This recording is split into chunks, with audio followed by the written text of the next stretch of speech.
ఇది నాకు తెలిసి ఇంకా సరే ఇవాళ బంధు రియాక్షన్ దాంతో తెలిపింది. హైదరాబాద్లో ఒక్క షాప్ కూడా మూతపడలేదు. జిల్లాల్లో కొంత ఇష్యూ ఉంది, నల్గొండ, అమన్గల్ ఇటువంటి చోట ఉంది.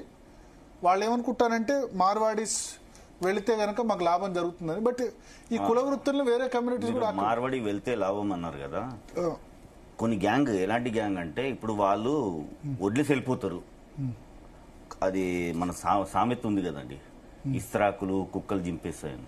అలాంటి వాళ్ళు వీళ్ళకి ఏంది తెలంగాణ సెంటిమెంట్ అడ్డు పెట్టుకుని హిందుత్వంపై కుట్రలు చేస్తున్నారు. అంతే, వీళ్ళకు కావాల్సింది అవకాశం దొరికింది. అది ఎక్కడ వాళ్ళిద్దరు గొడవ పడ్డారు, అక్కడ వాళ్ళు కాంప్రమైజ్ కూడా అయిపోయారు. కానీ వీళ్ళకేంది అందులో కూడా వీళ్ళు కుట్ర అనేది కుట్ర కోణంగానే చూస్తున్నారు.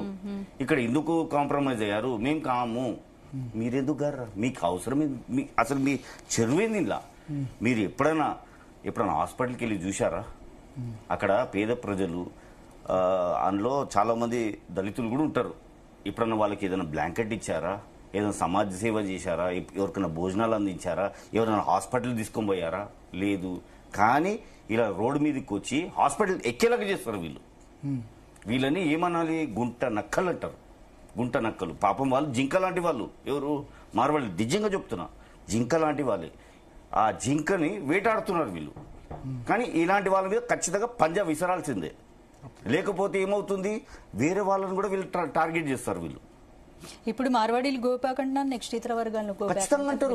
తెలంగాణ డెవలప్మెంట్ వీళ్ళు చేసేది బ్లాక్మెయిల్ అండి. ఇది పక్క హైదరాబాద్ భాషలో చెప్పాలంటే కచ్చి దమ్కి అంటారు దీన్ని. Cheap tricks. కష్టం చేసుకోండి, కష్టం చేసి బతకండి. వాళ్ళు పాపము పొద్దుగా లేచి వాళ్ళని కదా మనలు కూడా చేస్తారు. కానీ వాళ్ళ ఐడియాలజీ వేరే, వాళ్ళ థాట్ ప్రాసెస్ వేరే. వాళ్ళు రూపాయిని కూడా వాళ్ళు చెప్పాను కదా, రూపాయితో కోడిగుడ్డుతో చికెన్. అంటే వెజిటేరియన్గా మాట్లాడుతున్నా, కానీ మనము ఆ కోడిగుడ్డు అనేవారికి ఆమ్లెట్, చికెన్ అనేవారు 65. అలాంటి మెంటాలిటీ వాళ్ళది. దేవిక గారు, దేవిక గారు